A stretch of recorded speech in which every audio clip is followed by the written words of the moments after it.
Hi, hello, how are you? My name is Maddie and thank you so much for stopping by my channel.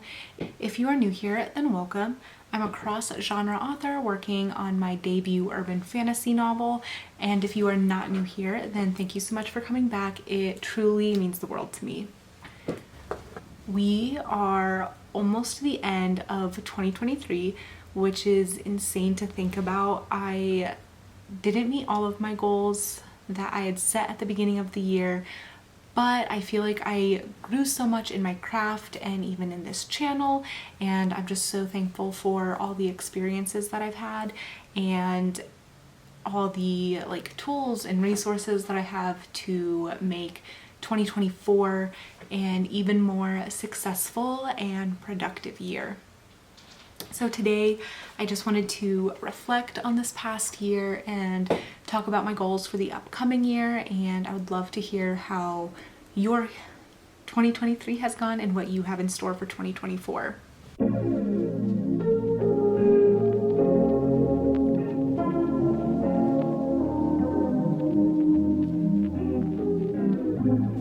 I think out of everything I've learned this year, it can just be boiled down to you just have to have the audacity to do things. People do stuff all the time, and sometimes they're not even great at it, or they don't have the care or passion that you do, but they're doing it and they're putting it out into the world and they're doing it successfully. You and I were our own worst critics, and you just actually have to do things because who else cares? Just put it out into the world. And something that I truly believe is that, because there are things that are so popular that in my opinion I just think that they're like hot garbage, and I truly believe that no matter what skill level you are or what you are wanting to put out into the world, there is an audience for you. There are so many people, and there are so many people who are like casual enjoyers. Like I am a casual enjoyer of music. I can barely play the guitar and the ukulele, and I can sing songs to myself in my car, but I do not know what all goes into making a song. So when I'm listening to music, I'm listening to it for the vibes. If I like how it sounds, I'm not listening to it for the intricate chord progressions and skill level of each of the instrumentalists and the singer and harmonies, things like that. I'm just casually enjoying things. So there are probably songs that I'm like, oh my god, this is the best thing I've ever heard, that to a trained musician is this is a hot steaming pile of garbage. So even if you're not great or you're not aiming to put out the best of the best, there's an audience for you. You just got to do it. And I want I want to make things that I'm proud of course, and I think most people do, but I'm not going to get anywhere if I never actually do it.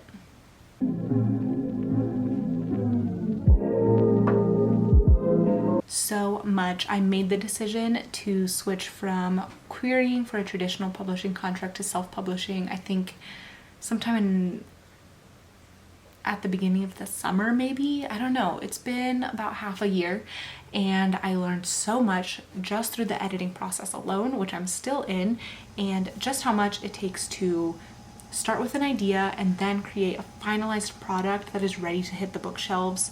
And that's just beyond writing even. The writing itself is, of course, a very involved multi-step process that when I was younger and had dreams of being a writer, I was just like, oh, I'm gonna write this and it'll be done, and then other people can handle it.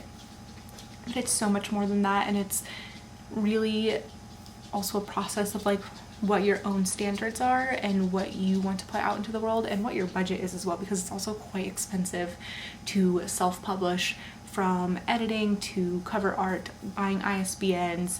So if you are looking to self-publish, it is imperative to find an editor you can trust, especially since I think with the accessibility to self-publishing, it's a very saturated market, right? So you are having to like wade through the waters of people who are just putting, right, they have the audacity to do it and they're just putting it out there. But unfortunately, you know, that does mean there is going to be anywhere from books that don't have a coherent plot or sentence inside of them to your top quality work that is just as good, if not better, as traditionally published work. So you have to find an editor that you can trust. You have to make sure you get your ISBNs and do your research about different distribution and printing companies.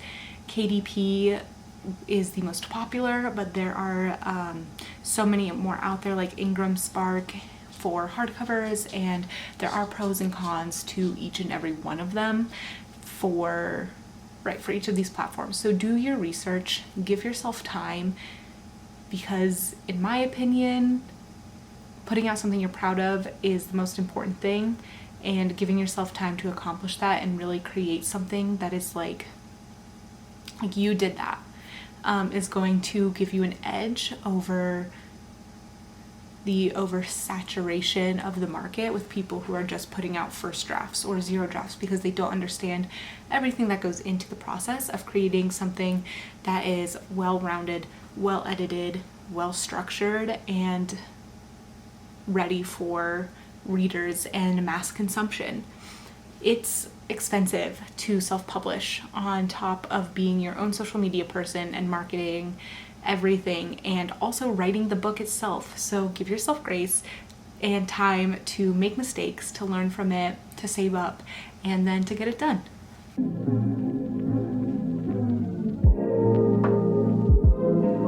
Again, this was a big learning year for me. In college, we mostly wrote scripts and short stories. So I hadn't written anything novel length. And I think that because my degree was so focused on script writing, which is very structured, you have such a limited amount of space to convey all of the information that you need to convey. And, you know, every page is 1 minute of screen time, and there's so much that goes into like a movie. Like, you have to rent the space, so you can't really be wasting time.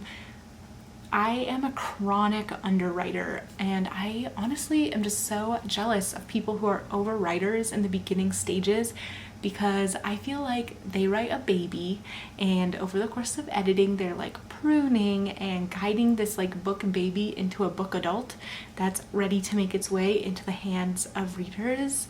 And I feel like I'm writing a skeleton, and it's not necessarily the skeleton that I wanted to make, so I have to painstakingly rewrite the skeleton, and then I have to write the muscles and the veins and the skin and the hair, and I'm just like writing over and over and over until it's finally done. And it's honestly very frustrating when people are like, oh my god, I wrote 300,000 words and now I have to cut them. I'm like, that would be great, because I'm constantly having to add stuff, because in my head it makes sense, but if you don't have the context of like all the thoughts in my brain, it makes zero sense. However, I still love the process of writing, even though it's just one of those things where the grass is always greener on the other side. And now that I know this about myself, I can kind of take stock in it and work on it. I have started other stories and drafts, and they haven't gotten far since so much of my time has gone into TCF. But I can take stock of, okay, I know that I'm planning to underwrite, so what can I add now to make it more filling, make it more substantial? And I feel like I'm just much better at intention when I'm going into writing a scene or writing a chapter or even editing what I've written. I just have this so much more confidence that I can take something that is underwritten or just not good, and I can actually turn it into something worthwhile. Especially now that I'm coming to the end of TCF's drafting and editing journey, I just feel like I do have such a better sense of what my strengths and weaknesses are, and I have a more streamlined plan for writing my next book. So hopefully it's not like another 3-year journey from where it this inception of it to actually finally getting it into the hands of people, and hopefully it cuts down on the time from start to publish.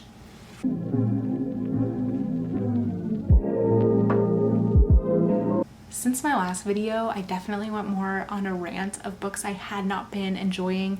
I just wanted to touch on my favorite reads of this year. There were so many good ones, but I did read, I think, my new favorite book of all time, and it like went above The Great Gatsby by F. Scott Fitzgerald, which is just a perfect novel in my opinion, even though I know he's problematic, but he's dead, so I feel like I'm allowed to like that book more since, right, whatever.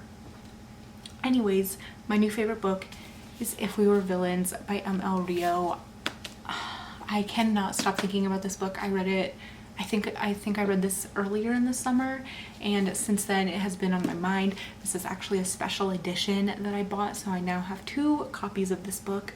I just love this cover, and my other copy is like annotated and highlighted and underlined because it's just that kind of book. I love the dark academia, the connection to Shakespeare, the way that it's structured like a Shakespeare play, and the way that that theme and the characters play are so tied and symbolic of who they are, who they're becoming, and everything that has to do with like the school. And yeah, I don't know, I can't stop thinking about this book. My all-time favorite book ever, If We Were Villains by M.L. Rio. I also loved A Study in Drowning by Ava Reid. Again, this is dark academia fantasy with romance, and I just love the way that Ava Reid writes and what she had to say about this is a romance, but it's also really about women finding their own voices, and I just really loved that. Sometimes when I read more like books that focus on feminism, it just feels a bit shoehorned in, or there's nothing new added to the conversation. And even though with this one, it wasn't necessarily that it was like some revelation, the way it was written just felt so heartfelt and intimate that I could just really relate to it and felt like I wasn't being preached to, but just like having a conversation about these ideas. And I think that's what really like endeared me to this book. I also loved Divine Arrivals. I did have some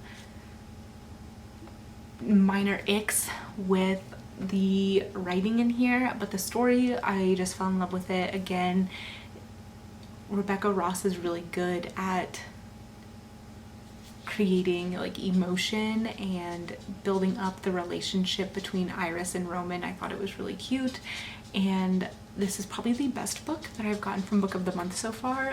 I will be honest, sometimes their selection is not good, and some of the books I've just downright hated, but this book alone has made a subscription worth it. I read this and I could not believe that the second one wasn't out yet, and I'm still waiting for the end of December so I can get my hands on a copy of Ruthless Vows so I can finish out this duology, because yeah, I just so enjoyed this book. And finally, last but not least, we had the Ballad of Songbirds and Snakes. I was a Hunger Games girly through and through. I am so mad at myself because I could probably have a first edition of the Hunger Games book, because I got it at the Scholastic Book Fair when I was in middle school, and I remember just like I'd never read anything like that before, and my mom was like so appalled that I was getting a book that was like the lottery, and I had not read the lottery at that time, so I was like, I don't know what you're talking about, but this is right up my alley. And then the movies came out, and just like I just feel like that's when like peak fandom culture happened, when we also had like just parody movies like with the Starving Games, and I just feel like times were simpler. I was also younger, so that probably has a lot to do with it, but it just brought back that sense of excitement for a franchise.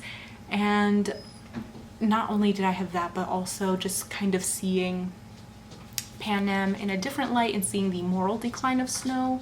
I thought he was a really nuanced character, since it's not that he was ever good, and I will admit sometimes I do tire of the morally gray trope, since I feel like it's just like this justification to have a character who is dark and brooding and commits acts of violence, but oh, it's for a good reason, and oh, it's actually a great reason, and it's the justified reason, and it just is kind of lazy. So I loved the nuanced take where Koryo isn't like, he's not good or bad, he's just in these circumstances, and he is both a victim of the society, but then he also perpetuates the society that he lives in and becomes an oppressor. And I think that that is something that we don't really get, especially in YA fiction.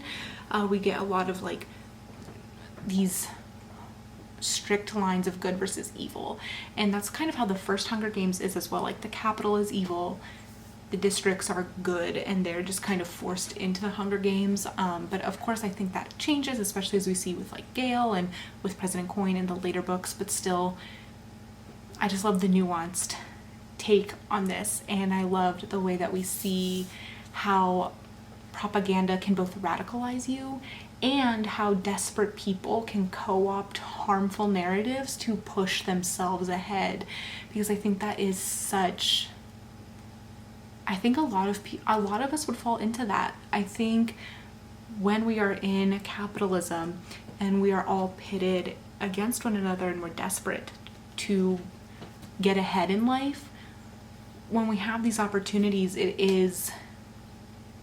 we do have to think about, hey, like, am I getting ahead off the backs of others? And we see that now with the creation of more and more billionaires. Like, what is ethical, and where are we crossing the lines of like just being human, being decent humans and helping one another?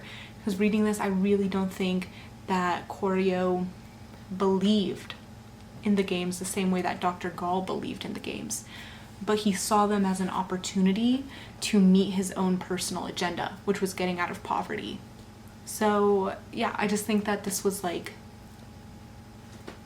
a really refreshing read, and it didn't fall into just this like morally gray tropes or something that's edgy for the sake of being edgy. It had a lot to say about American society and the political landscape of today. So yeah, these books I just really loved, and I cannot wait to find more incredible books to read next year, and probably more books to hate on next year.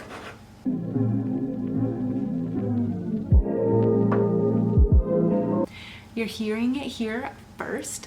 TCF will officially be publishing September 3rd of 2024. Finally, I've been working on this book for so long, and September still feels so far away, but I know that it's going to be here probably before I'm ready for it.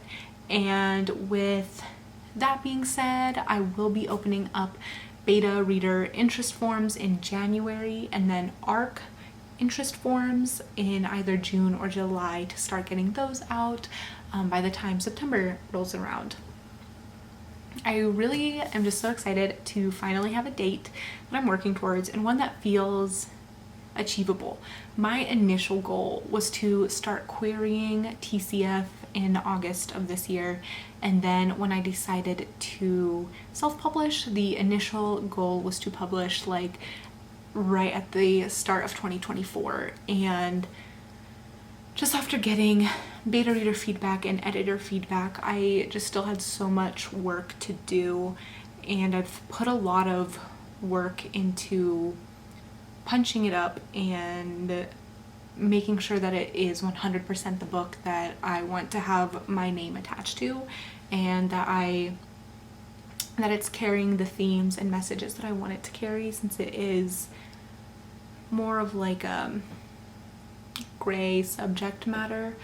But yeah, so we finally have a date, and I think that it's going to turn out really well.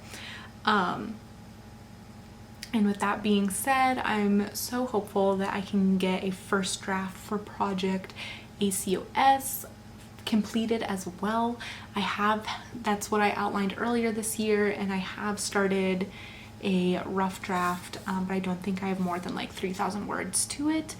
So yeah, I'm hoping that I can get that first draft done and maybe actually participate in NaNoWriMo next year to work on book number 2 in the TCF world, which is tentatively just titled TCD right now. So yeah, I hope to get a lot more writing done next year, especially as I said, since I just have such a better grip off of what it actually takes to write a novel and what my own strengths and weaknesses are going into that. As for YouTube, I'm just gonna keep making content that makes me really happy to be working on and posting to the site, and just continuing to get better at the editing process and making things look like beautiful and engaging to watch. And yeah, I don't know, I think I want to work more on writing craft videos as well, and maybe more book videos too. I do like talking about books and analyzing them, or talking about what worked and what didn't, what I liked about them, what not. So yeah, that's all I have for today. That's where we're going, where we're bringing 2024, or how we're going to start 2024. Please tell me what your plans are, or something that you are so super proud of that you accomplished this past year. Even if it was just like making your bed every day, that's better than I did. Anyways, thank you so much for watching. Please subscribe to my channel or not. I just appreciate you being here, and I will see you in the next one, and probably next year.